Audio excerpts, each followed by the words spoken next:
നമസ്കാരം. ഇറാനെതിരെ വീണ്ടും യുദ്ധത്തിന് അമേരിക്കയും ഇസ്രയേലും. ഇത് സംബന്ധിച്ച ചർച്ചകൾ അമേരിക്കയും ഇസ്രയേലും തുടങ്ങിവെച്ചു. മറുവശത്ത് ഏറ്റവും രൂക്ഷമായ ആക്രമണങ്ങളിലേക്ക് കടക്കാൻ തയ്യാറെടുക്കണമെന്ന് IDF-ന് ഇസ്രയേൽ പ്രധാനമന്ത്രി ബെഞ്ചമിൻ നെതന്യാഹു നിർദ്ദേശം നൽകിക്കഴിഞ്ഞു. ഇറാനുമായുള്ള പോരാട്ടം അനിവാര്യമെന്ന് ഇസ്രയേൽ ഉറപ്പിച്ചു. മറുവശത്ത് യുദ്ധത്തിനു വേണ്ട ഒരുക്കങ്ങൾ അവർ ശക്തമാക്കി. ഇസ്രയേൽ അതീവ ജാഗ്രതയിലാണ് എന്ന് ഇസ്രയേൽ ടെലിവിഷൻ റിപ്പോർട്ട് ചെയ്യുന്നു. US central command chief admiral Brad Cooper ട്രംപിനെ വൈറ്റ് ഹൗസിൽ സന്ദർശിച്ചു. ഇരുവരും തമ്മിൽ നടന്ന ചർച്ചയിൽ സുപ്രധാന തീരുമാനം ട്രംപ് കൈക്കൊണ്ടു എന്നാണ് പുറത്തുവരുന്ന റിപ്പോർട്ടുകൾ. സെൻട്രൽ കമാൻഡ് ചീഫ് അഡ്മിറലുമായി ട്രംപ് കൂടിക്കാഴ്ച നടത്തിയതിനു തൊട്ടുപിന്നാലെ American president Donald Trump Israel പ്രധാനമന്ത്രി ബെഞ്ചമിൻ നെതന്യാഹുവുമായി ദീർഘനേരം ഫോണിൽ സംസാരിച്ചു. യുദ്ധം അനിവാര്യമാണ് എന്ന് ട്രംപ് ഇസ്രായേലിനെ ഓർമ്മപ്പെടുത്തി. അടുത്തയാഴ്ചയുടെ തുടക്കത്തിൽ വീണ്ടും ഒരു ചർച്ചയ്ക്ക് അമേരിക്ക ശ്രമിക്കും. ഈ ചർച്ച പരാജയപ്പെട്ടാൽ ആത്യന്തിക യുദ്ധത്തിലേക്ക് നമ്മൾ കടക്കണമെന്നാണ് ട്രംപിന്റെ നിലപാട്. US-ഉം ഇറാനും തമ്മിൽ നടക്കാൻ പോകുന്ന ചർച്ചകളും പരാജയപ്പെടുമെന്ന് ഇസ്രയേൽ ഉറപ്പിക്കുന്നു. അതുകൊണ്ട് തന്നെ ഏറ്റവും കടുപ്പമേറിയ യുദ്ധതലത്തിലേക്ക് കടക്കാനുള്ള സമയമായി എന്ന് ഇസ്രയേൽ നിശ്ചയിച്ചുറപ്പിച്ചു. ഇറാനിയൻ വാതക ഊർജ സൗകര്യങ്ങൾക്കും സർക്കാർ അടിസ്ഥാന സൗകര്യങ്ങൾക്കും നേരെയുള്ള സൈനിക ആക്രമണങ്ങളാകും ഇനി മുന്നിൽ. ഒപ്പം ഹോർമുസ് കടലിടുക്ക് കേന്ദ്രീകരിച്ച് ശക്തമായ നീക്കങ്ങളും. സെൻകോം സൂചന നൽകുന്നതനുസരിച്ച് ഹോർമുസിന്റെ നിയന്ത്രണം പിടിക്കാൻ കരയുദ്ധം ഉൾപ്പെടെയുള്ള തലങ്ങളിലേക്ക് അമേരിക്ക കടക്കുന്നു. സൈനിക സജ്ജീകരണം ശക്തമാക്കുകയാണ് മറുവശത്ത് ഇസ്രയേൽ. ഇറാനെതിരെ അതിശക്തമായ നാവിക ഭീഷണി ഉയർത്തണമെന്ന് അമേരിക്കയും തീരുമാനിച്ചുറപ്പിച്ചു. കൂപ്പറുമായുള്ള ട്രംപിന്റെ സംഭാഷണങ്ങൾക്കൊടുവിൽ സംഘർഷം അവസാനിപ്പിക്കുന്നതിനുള്ള ചർച്ചകൾക്ക് അമേരിക്ക തന്നെ തുടക്കമിടുമെന്ന് ട്രംപ് സൂചിപ്പിക്കുന്നു. എന്നാൽ യാതൊരുവിധ പ്രതീക്ഷയും അമേരിക്കയ്ക്കില്ല. മറുവശത്ത് ഇറാനിൽ വലിയ ആഭ്യന്തര സംഘർഷം തുടരുകയാണ്. ഇറാൻ വിദേശകാര്യമന്ത്രി അരാക്ചിയെ പുറത്താക്കാൻ പ്രസിഡന്റ് മസൂദ് പെസഷ്കിയാനും ഇറാൻ പാർലമെന്റ് സ്പീക്കറും തമ്മിൽ ചില ഗൂഢാലോചനകൾ നടക്കുന്നു. കടലിടുക്കിന്റെ ഒരു ഭാഗം നിയന്ത്രണം ഏറ്റെടുത്തേ തീരൂ. അതുകൊണ്ട് തന്നെ കരസേനയെ വിന്യസിക്കുന്നതിനുള്ള നടപടികൾ സെൻകോം തുടങ്ങിവെച്ചു. US ഉപരോധം നീട്ടുന്നത് കൊണ്ട് അമേരിക്ക ആഗ്രഹിക്കുന്നത് പോലെ ഇറാനെ പെട്ടെന്ന് മുട്ടുകുത്തിക്കാൻ കഴിയില്ല എന്ന് ട്രംപ് തിരിച്ചറിഞ്ഞു. അതുകൊണ്ടാണ് അടുത്ത യുദ്ധഘട്ടത്തിലേക്ക് തങ്ങൾ പ്രവേശിക്കാൻ സമയമായി എന്ന് അമേരിക്ക നിശ്ചയിച്ചുറപ്പിക്കുന്നത്. ഒരു വശത്ത് ഇറാൻ അമേരിക്കയെ തങ്ങളുടെ കൈവശമുള്ള ചില ആയുധങ്ങൾ കാട്ടി ഭയപ്പെടുത്താൻ നോക്കുന്നു. എന്നാൽ ഇറാനെതിരെ ഏറ്റവും മാരകമായ ആക്രമണങ്ങൾക്കാണ് ഇപ്പോൾ സെൻകോം തയ്യാറെടുക്കുന്നത്. Dark eagle hypersonic missile middle ഈസ്റ്റിലേക്ക് അയക്കാൻ സെൻകോം അഭ്യർത്ഥിച്ചുവെന്ന് ബ്ലൂംബർഗ് വ്യാഴാഴ്ച റിപ്പോർട്ട് ചെയ്തു. ഇതാദ്യമായാണ് ഇത്തരമൊരു സാങ്കേതിക വിദ്യ യുദ്ധമേഖലയിൽ അമേരിക്ക വിന്യസിക്കാൻ ഒരുങ്ങുന്നത്. US സൈന്യത്തിന്റെ പ്രിസിഷൻ സ്ട്രൈക്ക് മിസൈലിന്റെ പരിധിക്ക് പുറത്തേക്ക് ഇറാൻ തങ്ങളുടെ മിസൈൽ ലോഞ്ചറുകൾ ഇതിനിടെ മാറ്റിയിരുന്നു. ഇതോടെയാണ് സെൻട്രൽ കമാൻഡ് പെന്റഗണോട് ഇത്തരമൊരു അഭ്യർത്ഥന നടത്തിയത്. ഇറാനുമായി അമേരിക്ക നടത്തുന്ന നയതന്ത്ര ചർച്ചകളെ ഇസ്രയേൽ അനുകൂലിക്കുന്നു. എന്നാൽ ഇത് യാതൊരു വിധത്തിലും വിജയം കാണില്ല എന്ന് ഇസ്രയേൽ തർപ്പിച്ചു പറഞ്ഞു. അസ്തിത്വ ഭീഷണികൾ നീക്കം ചെയ്യുകയാണ് വേണ്ടത്. അവിടെ ചർച്ചയ്ക്ക് വലിയ പ്രാധാന്യമില്ല എന്ന് ഇസ്രയേൽ പറയുന്നു. അതുകൊണ്ട് തന്നെ ശത്രുവിനെ ആക്രമിച്ച് കീഴ്പ്പെടുത്തണം. കഴിഞ്ഞ ഒരു വർഷമായി ഇറാൻ അങ്ങേയറ്റം ഗുരുതരമായ പ്രഹരങ്ങളാണ് ഇസ്രയേൽ ഏൽപ്പിക്കുന്നത്. അമേരിക്ക ഇസ്രയേലിന് കുറച്ചു കാലം കൂടി ചേർന്ന് നിന്നാൽ ഇറാനെ മുച്ചൂടും നിലംപരിച്ചാക്കാൻ കഴിയുമെന്ന് അവർ വിചാരിക്കുന്നു. ഇസ്രായേലിന്റെയും അമേരിക്കയുടെയും സ്വതന്ത്ര ലോകത്തിന്റെയും നിലനിൽപ്പിന് ഇറാൻ വീണ്ടും ഒരു ഭീഷണിയാകില്ല എന്നുറപ്പാക്കുന്ന വിധത്തിൽ ഏറ്റവും ശക്തമായ ആക്രമണം. പ്രധാനമന്ത്രി ബെഞ്ചമിൻ നെതന്യാഹുവിന്റെ നേതൃത്വത്തിൽ ഇപ്പോൾ ഇസ്രയേൽ ഏകോപനത്തോടെ ഇത്തരമൊരു പ്രചരണ ലക്ഷ്യത്തോടെയാണ് മുന്നോട്ട് നീങ്ങുന്നത്. എന്നാൽ ഇസ്ലാമിക് റവല്യൂഷണറി ഗാർഡ് കോർപ്സിന്റെ aerospace force commander Majid Mousavi വ്യാഴാഴ്ച ഒരു പ്രസ്താവന നടത്തി. ഹ്രസ്വവും തന്ത്രപരവുമായ ഒരു ഓപ്പറേഷൻ പോലും വേദനാജനകവും നീണ്ടു നിൽക്കുന്നതും വിപുലവുമായ ആക്രമണങ്ങൾക്ക് കാരണമാകുമെന്നാണ് മുന്നറിയിപ്പ്.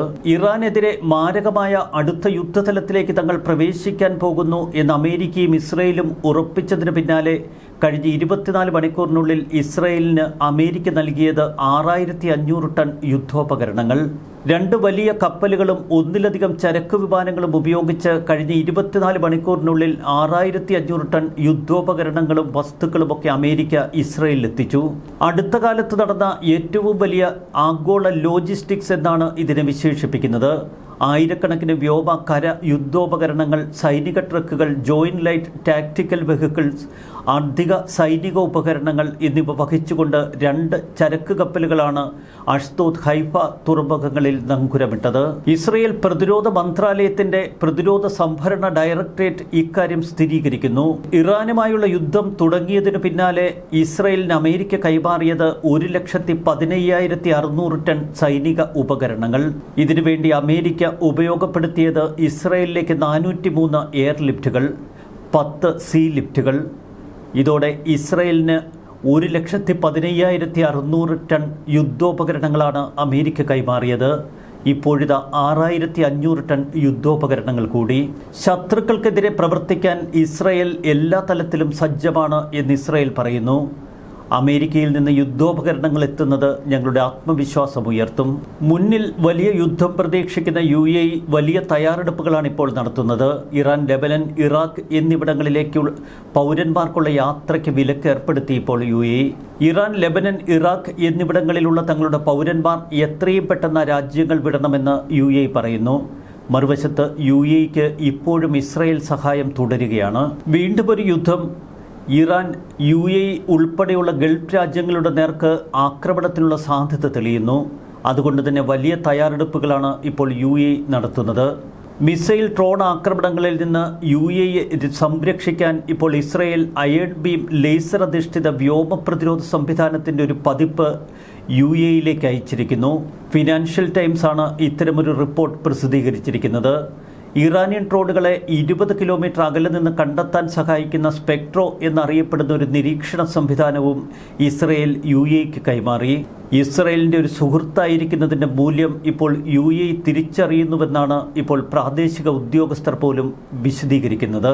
നേരത്തെ ഇസ്രയേൽ തങ്ങളുടെ അയൺ ഡോമിനെ UAEയിലേക്ക് വിന്യസിച്ചിരുന്നു. ഇപ്പോഴിതാ അയൺ ലേസർ ബീം വ്യോമ പ്രതിരോധ സംവിധാനവും UAEക്ക് കൈമാറി.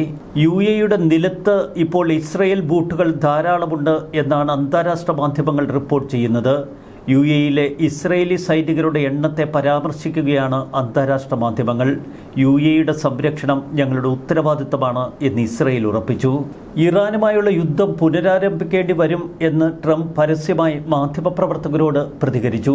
ധാരണയിലെത്താൻ ഇറാൻ അതിയായി ആഗ്രഹിക്കുന്നുണ്ടെങ്കിലും തീരുമാനമെടുക്കേണ്ട ഇറാന്റെ നേതാക്കൾ ആരാണ് എന്ന് അവർക്ക് തന്നെ വ്യക്തതയില്ല. ഇറാനെതിരെയുള്ള നാവിക ഉപരോധം ഫലപ്രദമാണ്. ഇറാന്റെ സമ്പദ് വ്യവസ്ഥ ഓരോ ദിവസവും തകരുകയാണ്. ഇറാനെതിരെ തന്റെ യുദ്ധശക്തി പരിമിതപ്പെടുത്താൻ കോൺഗ്രസ് നിരന്തരം ശ്രമിക്കുന്നു. ഈ ഘട്ടത്തിൽ ആത്യന്തിക യുദ്ധതലത്തിലേക്ക് തങ്ങൾ കടക്കേണ്ട അനിവാര്യതയിലെത്തി എന്ന് ട്രംപ് വിശദീകരിക്കുന്നു. ട്രംപിന്റെ ഭീഷണികൾക്കെതിരെ കടുത്ത മറുപടിയുമായി ഇതിനിടയിൽ ഇറാൻ രംഗപ്രവേശം ചെയ്തു.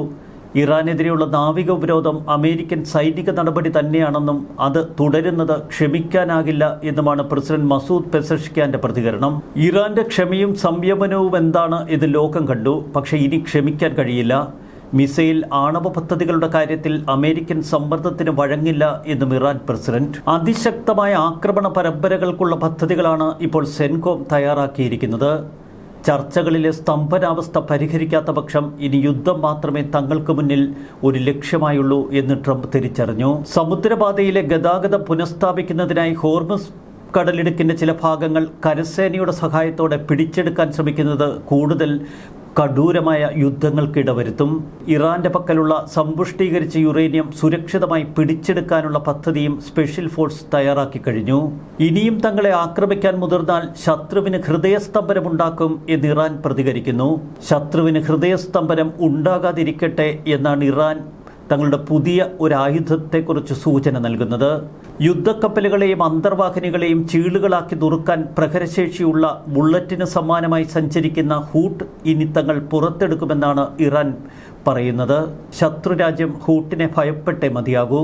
ഇറാൻ നാവിക കമാൻഡർ ഷഹ്റം ഇറാനിയാണ് തങ്ങളുടെ രഹസ്യ ആയുധത്തെക്കുറിച്ചുള്ള സൂചനകൾ നൽകുന്നത്. ശത്രുവിന് ഹൃദയസ്തംഭനം ഉണ്ടാവില്ല എന്ന് ആശിക്കുന്നുവെന്നാണ് ഇറാൻ പരിഹാസരൂപേണ പ്രതികരിച്ചത്.